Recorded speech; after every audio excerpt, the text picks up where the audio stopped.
Izinkan kami menyampaikan salam.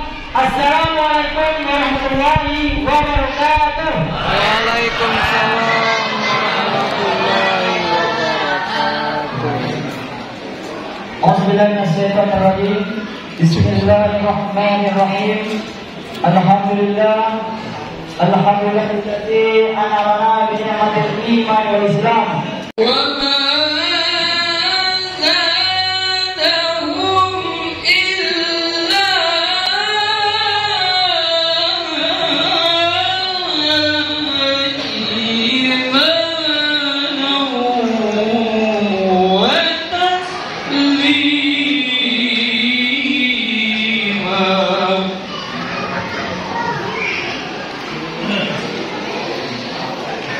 وما زادهم إلا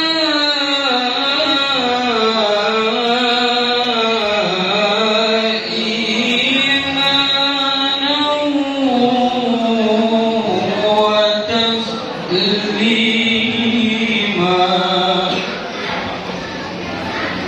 صدق الله العظيم.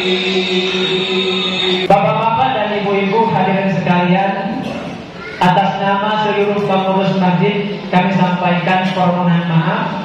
Mungkin bapak dan ibu agak merasa panas sedikit karena kita perhatikan di masjid ini AC-nya baru 2. Mudah-mudahan nanti dengan keikhlasan bapak dan ibu berinfak untuk masjid kita ini, sehingga jika nanti suatu saat kita melaksanakan perayaan Islam di masjid kita ini tidak lagi menggunakan kipas angin, tetapi kita akan merasa sejuk dengan adanya AC tambahan.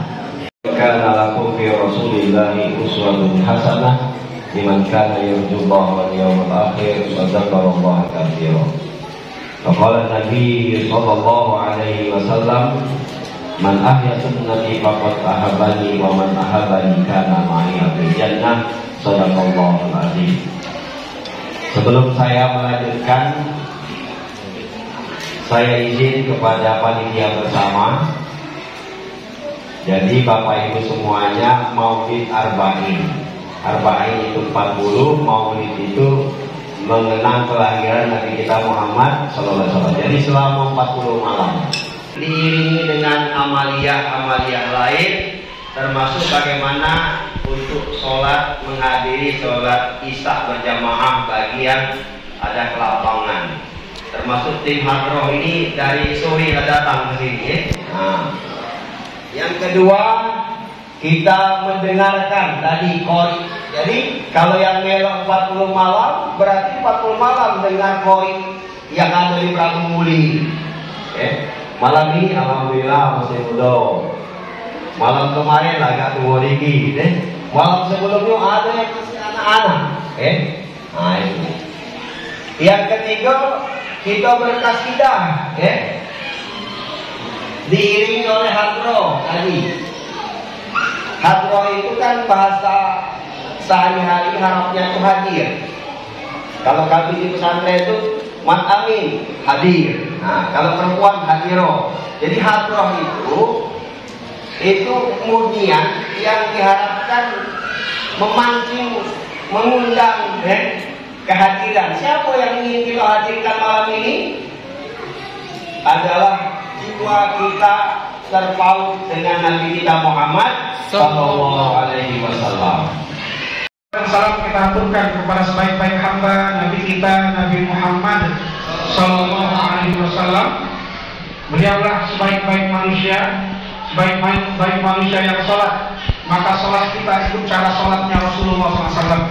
Sebaik-baik manusia yang berpuasa, maka puasa kita ikut cara berpuasanya Rasulullah SAW. Sebaik-baik manusia yang berhaji, maka haji kita ikut cara hajinya Rasulullah SAW. Sebaik-baik manusia yang bertetangga dengan tetangganya, maka kita bertetangga mengikuti cara bertetangga Rasulullah SAW. Sebaik-baik manusia yang memperlakukan anak dan istrinya, maka rumah tangga kita mengikuti rumah tangganya Rasulullah SAW. sebaik-baik manusia yang memperlakukan sahabatnya, maka kita bersahabat selayaknya bersahabatnya Rasulullah SAW. Sebaik-baik manusia yang mengajarkan manusia semuanya, dari bangun tidurnya sampai tidur kembali, bahkan ketika dia tidur. Rasulullah yang mengajarkan bagaimana cara masuk ke dalam WC. Hanya dengan masuk dalam WC saja, Bapak Ibu sekalian, kita bisa mendapatkan pahala yang banyak sebagaimana yang diajarkan Rasulullah SAW. Ya. Hanya dengan masuk WC saja kita sudah bisa mendapatkan pahala yang banyak, dan itu diajarkan oleh Rasulullah SAW. Tidur pun caranya kita diajari Rasulullah SAW. Maka kemudian ya, kita juga diajarkan pada yang besar-besar. Berekonomi pun diajari oleh Rasulullah SAW. Berdagang diajari Rasulullah SAW. Bagaimana berdagang yang baik Rasulullah ajarkan. Berpolitik juga diajarkan oleh Rasulullah SAW. Maka Rasulullah sebaik-baik contoh bagi kita semua. Maka tidak ada cara hidup terbaik di alam semesta ini kecuali cara hidupnya Rasulullah SAW. Allahumma shalli ala Muhammad. Maka kita semua berusaha, Bapak Ibu sekalian dirahmati Allah, dalam kehidupan kita ini untuk mempelajari kehidupan beliau, lalu kemudian mencontoh cara hidup beliau. Karena tidak ada tujuan terbesar diutusnya Rasulullah SAW kecuali untuk memberikan contoh cara hidup yang benar di alam semesta. Kenapa Rasulullah diutus? Rasulullah diutus untuk memberitahukan kepada seluruh manusia, begini loh cara hidup yang benar mengelola dunia ini. Ini loh cara hidup yang benar mengelola dunia ini. Itulah sebenarnya di antara tujuan terbesar Rasulullah SAW diutus. Maka kita berusaha seumur hidup kita untuk mencontoh kehidupan beliau. Semoga nanti kita tercatat sebagai salah satu di antara umat beliau. Nanti kita layak mendapatkan syafaat beliau dan layak mendapatkan surga bersama beliau, insya Allah. Lalu yang kedua, ya, salah satu adab Rasulullah di dalam hadis ini adalah Rasulullah menghargai hadiah yang diberikan oleh seorang sahabat ini. Nah, ini adalah cara hidup juga. Ketika kita diberikan hadiah, maka kita hargai. Kita hargai. Kalau itu pakaian, kita pakai. Kita pakai. Cara kita menghargai orang yang memberikan kepada kita hadiah. Ini yang pertama. Yang kedua. Yang ketiga dari hadis ini, Bapak Ibu sekalian, ya, kita melihat betapa dermawannya Rasulullah SAW. Ya, betapa dermawannya Rasulullah SAW sebagaimana disebutkan dalam banyak hadis. Rasulullah sangat dermawan, ya, akan lebih dermawan lagi ketika di bulan Ramadan. Itu akan lebih dermawan lagi. Nah, ini juga kita pelajari. Bagaimana kemudian juga disebutkan bahwa oleh para ulama dikatakan bahwa lawan dari dermawan itu adalah pelit, pengetat. Apa bahasa Inggris ini? Getar rasa, medit, bocoran musik. Nah, lawannya adalah pelit. Maka Rasulullah sangat dermawan, sangat dermawan. Maka sangat penting bagi kita untuk mencontoh Rasulullah SAW. Dan kata seorang ulama, ingat ini Bapak Ibu sekalian, kata seorang ulama, dia mengatakan bahwa pelit itu penyakit. Pelit itu penyakit, dan dia harus disembuhkan. Kadang penyakit pelit itu tidak bisa disembuhkan dengan sholat 5 waktu, tidak bisa. Bahkan tidak bisa disembuhkan dengan sholat tahajud, tidak bisa. Pelit itu hanya bisa disembuhkan dengan cara, ya, mulai belajar memberi, pelan-pelan belajar memberi, pelan-pelan belajar memberi, ya, maka barulah pelit itu akan hilang. Ini pelajaran yang ketiga. Pelajaran yang keempat dari riwayat ini, ya, Bapak Ibu sekalian dirahmati Allah, kata para ulama, saya Sabik menyebutkan dalam kitab Fikih Sunnah, ya, hadis ini adalah dalil. Dalilnya apa? Dalil bahwa kita boleh menyiapkan kain kafan sebelum wafat kita. Ada Pak yang menyiapkan kain kafan? Riwayat kedua, riwayat terakhir, ya, diceritakan oleh Aisyah, istri Rasulullah SAW. Aisyah mengatakan, karena Rasulullah sallallahu alaihi wasallam idza shalla qama hatta tafattara rijlah.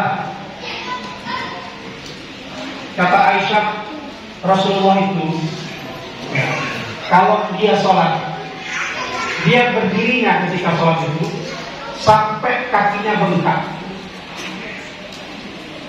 Ini banyak riwayat yang meriwayatkan. Ini satu riwayat Aisyah mengatakan begitu. Ya, Rasul itu kalau sholat kakinya sampai bengkak.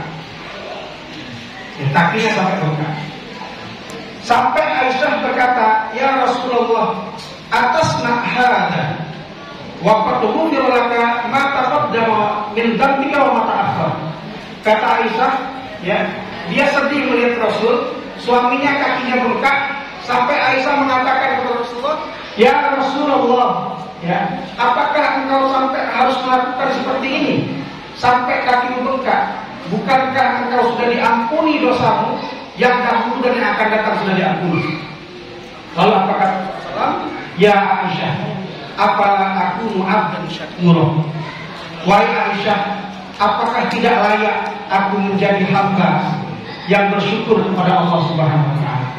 Ini juga hadis sahih, diriwayatkan dari banyak jalur. Bapak Ibu sekalian, hal yang penting dari riwayat ini adalah perhatian Rasulullah terhadap sholat. Perhatian Rasulullah terhadap sholat. Betapa perhatiannya Rasulullah terhadap sholat sampai Rasulullah bengkak kakinya. Ya, kalau kita tidak usah sampai bengkaknya. Ya. Kadang-kadang di masjid agak panjang dikit dan goyang-goyang. Ya. Mentarawih menagak panjang dikit, tandoi wa'id. Ya. Tahun depan wa'id itu tidak usah jadi imam lagi, panjang ya, Jadi memang perhatian Rasulullah, Masya Allah, ya, terhadap sholat ini, sampai kemudian Rasul mengatakan, ini menjadi perhatian kita semua, ya. Sampai Rasul mengatakan dalam hadis, awwal ma yuhasabu bil abdu yaumal qiyamah as-sholat. Wa in sholahat sholaha sa'irul amali, wa in fasada sa'irul amali. Kata Rasulullah, yang pertama kali nanti akan dihisab pada hari kiamat, dihitung pada hari kiamat dari amalan seorang hamba adalah sholatnya. Jadi nanti kita dibangkitkan, dihitung pada hari kiamat, amal kita pertama yang akan ditimbang, dihitung adalah sholat, kata Rasulullah. Fa'in sholahat, kalau sholatnya benar, sholatnya cukup, ya, tidak bolong-bolong, tidak ditinggalkan. Fa'in sholahat, sholaha sa'iru amali, maka semua amalnya akan baik. Sholatnya baik, semua amalnya baik.